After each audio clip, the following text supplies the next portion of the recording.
నుండి ఆసా తన పితరుడైన దావీదు వలె యెహోవా దృష్టికి యథార్థముగా నడుచుకొని పురుషగాములను దేశములో నుండి వెలగొట్టి తన పితరులు చేయించిన ఈ భయంకరమైన మాయా ఆకారాలని తీయించేశాడు. చూసారా, ఈ దేవుని జ్ఞానం ఎరిగిన వారు క్రీస్తు పూర్వం నుంచి కూడా చేసింది ఏంటో తెలుసా? ఈ సంస్కృతి మంచిది కాదు. ఈ యెహోవా దేవుణ్ణి ఎరిగిన రాజులు ఏం చేస్తారు తెలుసా? ఇది తప్పని చెప్పారు. యెహోవా దేవుణ్ణి ఎరగని కాకతీయ రాజులు ఇది రైట్ అని చట్టం చేశారు మన రాజులు. నీకు అర్థమైందా? కాకతీయుల కాలంలో ఎక్కువైంది, యెహోవా రాజుల కాలంలో ఆ సంస్కృతిని తరిమేశారు, ఉంచొద్దన్నారు. భయంకరమైన పరిస్థితులతో యుద్ధం చేశారు. ఆ 12వ వచనంలో పురుషగాములను దేశములో నుండి ఎల్లగొట్టి తన పితరులు చేయించిన ఆ భయంకరమైన మాయా ఆకారాలను తీయించేశారు. 22వ అధ్యాయం ఇదే రాజుల గ్రంథం 22వ అధ్యాయం 45-46 వచనం వరకు చూడండి. ఇదే 22వ అధ్యాయం యెహోషాపాతు చేసిన ఇతర కార్యములను గూర్చి, అతడు కనుపరిచిన బలమును గూర్చి, అతడు యుద్ధము చేసిన విధమును గూర్చి యోధారాజుల వృత్తాంతాల గ్రంథాల్లో రాయబడింది.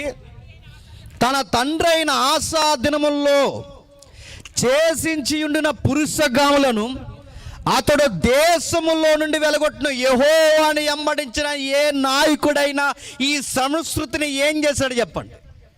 తీసేశాడు. ఈ సంస్కృతిని ఏం చేశాడు చెప్పండి? ప్రాళతోలేశాడు, ఆపేశాడు.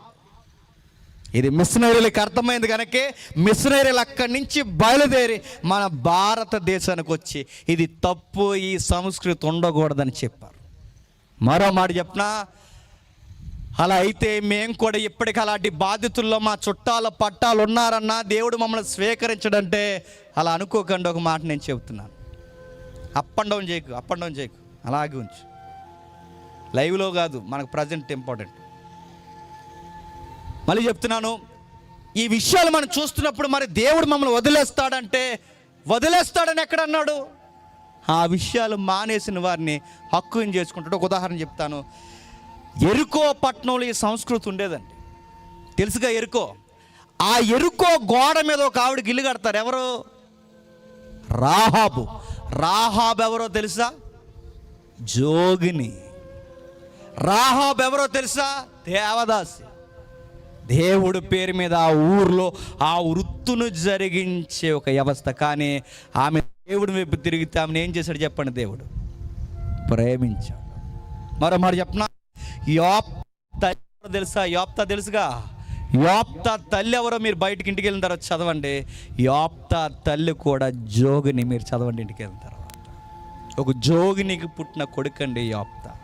ఒకవేళ అలాంటి వారు, ఒకవేళ రాహాబు లాంటి వారు లేదా యోప్తా లాంటి వారు ఎవరైనా ఇక్కడ ఉంటే నేను చెప్తున్నాను, దేవుడు మిమ్మల్ని విడవడు, ఎడబాయుడు. దేవుడు మిమ్మల్ని ప్రేమిస్తున్నాడు. రాహాబును ప్రేమించిన దేవుడు మిమ్మల్ని ప్రేమిస్తాడు.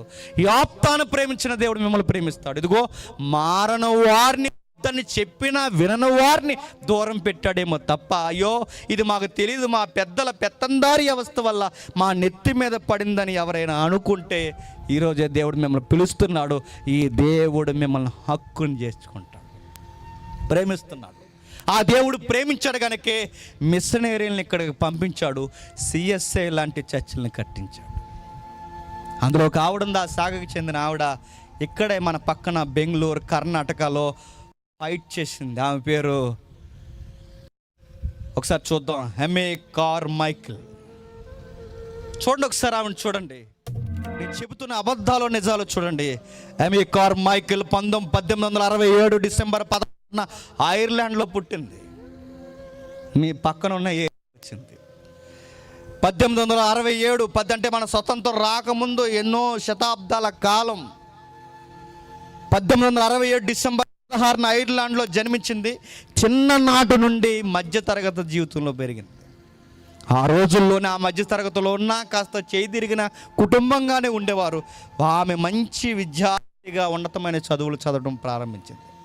విద్యార్థి దశలో ఉన్నప్పుడే వాళ్ళ నాన్నకి చిన్న చిన్న మిల్లులు ఉండేవి, పిండి మిల్లులు, ఆహారాన్ని సంపాదించే మిల్లులు. ఆ ఫ్యాక్టరీలో ఆవిడ పని చేయడానికి వస్తున్న అనేక మంది స్త్రీలను వాళ్ళందరిని పక్కన కూర్చోబెట్టి వాళ్ళకి సువార్తలు చెప్పేది. ఆ సువార్త, ఇదిగో యేసు ప్రభు మంచోడు, నమ్ముకోండి, జీవితం ఇస్తాడని చెప్పేది. ఆ వయసులో ఉన్న చిన్న పిల్ల దేవుని మాటలు చక్కగా పలుకుతూ వాళ్ళకి సువార్త చెప్పేది. ఆడపిల్లలు అంటే అలా ఉండాలి. టిక్ టాక్లు, చెదారాలు, రీల్స్, సీరియల్ ఈ చెత్త కాదు. కాస్తంత 4 వాక్యాలు నేర్చుకుని మీ ఇరుగు పొరుగు వాళ్ళు 4 పోగే అరుగు మీద కూర్చుంటే, మీ ఇంట్లో కూర్చుంటే నువ్వు నమ్మిన దేవుని గురించి చెప్పాలి. గుర్తుపెట్టుకో. ఎమికార్ మైకిల్ అదే చేసేది. ఆమె చేస్తూ పని అందరినీ పోగేసేది, వాక్యాలు చెప్పేది. తన మనసులో ఒక మాట ఉండిపోయింది, ఎప్పటికైనా నేను ఒక మంచి దైవజనురాలను అవ్వాలనుకుంది, ఒక మంచి సువార్థికురాలను అవ్వాలి. ఎక్కడికి వెళ్ళాలి? జపాన్ వెళ్ళింది, ఆరోగ్యం పాడైపోయింది, మళ్ళీ వెనక్కి వచ్చేసింది. మరలా మరో ప్రాంతానికి వెళ్ళింది, ఇంగ్లాండ్ వెళ్ళింది, ఉండలేకపోయింది. తర్వాత చైనా వెళ్ళింది, అటు నుంచి శ్రీలంక వచ్చింది, అటు నుంచి గోవా వచ్చింది, అటు నుంచి కర్ణాటక వచ్చింది, ఈ లోపలికి వచ్చింది. అక్కడ నిలబడింది. సరిగ్గా ఒక రోజు 1895 నవంబర్ 9వ తారీఖున మన ఇండియా వచ్చింది. ఆ ఇండియా వచ్చినప్పుడు ఒకరోజు విచిత్రమైన సన్నివేశం తన జీవితాన్ని కుదిపేసింది. ఏం జరిగింది తెలుసా? 1901 మార్చి 6న ప్రేణ అనే ఒక 7 ఏళ్ల బాలిక పరిగెడుతూ ఎదురొచ్చింది. ఆ పేరు ప్రేణ. నేను ప్రతిదీ రికార్డ్ తమ్ముడు చూపిస్తున్నాడు చూడండి. ఆ ప్రేణ అనే అమ్మాయి పరుగున మార్చి 6, 1901 7 ఏళ్ల ఆడపిల్ల పరిగెడుతుంది. ఆ పరిగెడుతూ ఒక పెద్ద ఆవిడ దగ్గరకు వచ్చింది, ఏడుస్తుంది. ఎందుకు పరిగెడుతున్నావంటే, మా అమ్మ నన్ను జోగిని చేసేస్తుందని పరిగెట్టింది. అయ్యో, జోగిని అంటే ఏంటంటే కొన్ని విషయాలు చెప్పుకొచ్చింది. ఇలా ఉంటుంది, అలా ఉంటుందని చెప్తే, డ్రా నేను ఒక ఆమె దగ్గర తీసుకెళ్తానని తీసుకొచ్చింది. తీసుకొస్తే ఈ అమ్మాయి ఆ ఇంట్లోకి వచ్చిన తర్వాత ఆ లోపల ఎమికార్ మైకిల్ ఆ బిడ్డని ఇలా హక్కుని చేర్చుకుంది, భుజాల మీదకి ఎక్కుంది, మోకాల్లో తను కూర్చోబెట్టుకుంది, తన తొడ మీద పడుకోబెట్టుకుని ఇలా తలదూతూ, ఏమైంది నాన్న నీకు అని అడిగింది. చాలా చిన్న పిల్లవి, చక్కగా ఉన్నావు, ఏమైంది తల్లి అని అడిగితే ఆ అమ్మాయి చెప్పింది, మా అమ్మ జోగిని ఇప్పుడు నన్ను జోగిని చేయాలనుకుంటున్నారు, నాకు అస్సలు ఆ విషయాలు ఇష్టం లేదు, అందుకే మా ఇంట్లో ఉండలేక నేను పరిగెట్టుకు వచ్చేసాను అందే. అంటే ఏంటని డీటెయిల్గా అడిగింది. ఈ విషయాలన్నీ పోసుకొచ్చినట్టు చెప్పింది. దేవుడు భార్య అంటారు కానీ దేవుడు భార్య పేరుకి, కానీ ఊరందరికీ భార్య. చిన్నోడు వస్తాడు, పెద్దోడు వస్తాడు, ముసలోడు వస్తాడు, మొక్కోడు వస్తాడు, ప్రతి ఒక్కడు వస్తాడు. మా అమ్మ జీవితాన్ని, మా పితరుల జీవితాన్ని నేను చూసాను. నాకు ఆ జీవితం ఇష్టం లేక నేను పరిగెట్టుకు బయటకు వచ్చాను. మాట్లాడింది ఎమికార్ మైకిల్ ఏడుస్తూ కన్నీరు పెట్టుకుంటూ, అయ్యో ఈ దురాగతం ఇలా జరగడానికి వీల్లేదు, నువ్వు మళ్ళీ ఇంకక్కడికి వెళ్ళకు, నేను బాగా చూసుకుంటాను, నువ్వు నాతో ఉంటావంటే ప్రేణ అందే, ఎప్పటికీ నీతో ఉంటాను, ఇక్కడ అలాంటివి జరగవు కదా అని అడిగింది. జరగవమ్మా అంది. అంటే నువ్వు నమ్మిన దేవుడు లాంటి దేవుడు కాదు నా దేవుడు, ఇలా రా, నా దేవుడిని చూపిస్తానని తీసుకెళ్ళి ఆ దేవుడు యేసు ప్రభు ఫోటో చూపించింది. నీ దేవుడు వేరు, నా దేవుడు వేరు, నా దేవుడు ఆయన నా గురించి చనిపోయాడంటే అప్పుడు ఆ ప్రేణ అనే అమ్మాయి అంటది, మా అమ్మ కూడా ఎప్పుడు నాతో ఇంత బాగా మాట్లాడలేదు, మా పితరులు ఎవరు ఎప్పుడు ఇంత బాగా నాతో మాట్లాడలేదు, నన్ను ఎవరు అమ్మాను కూడా ఏ రోజు బుజ్జగించలేదు, నన్ను చిన్న వయసులో ఉండగానే నాకు 8 ఏళ్ళ వయసు పడుతుండగానే నా భుజాలు తడవేవారు నాకు కనబడ్డారు తప్ప నన్ను ఇంత ప్రేమగా ఒడిలో పడుకోబెట్టుకున్నా నాకు ఎవరు కనబడలేదు. మైకిల్ నీకు ఎంత ప్రేమ ఎలా వచ్చిందంటే అప్పుడు మైకిల్ అంటది, ఆయనను బట్టి నాకు ఇంత ప్రేమ వచ్చిందని చెప్పి, ఆ యేసును బట్టి, ఆ యేసు నన్ను ప్రేమించాడు, ఆ ప్రేమను నీకు చూపిస్తున్నాను, ఈ దేవుణ్ణి నువ్వు నమ్ముకుంటావంటే నమ్ముకుంటానంది.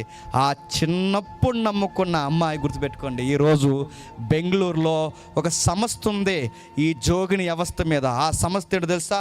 డోనాపూర్ ఫెలోషిప్ అంటారు. నోట్ చేసుకోండి కావాలి. డోనాపూర్ ఫెలోషిప్ అని ఈ రోజుకి ఒక వసతి గృహాన్ని ఏర్పాటు చేశారు.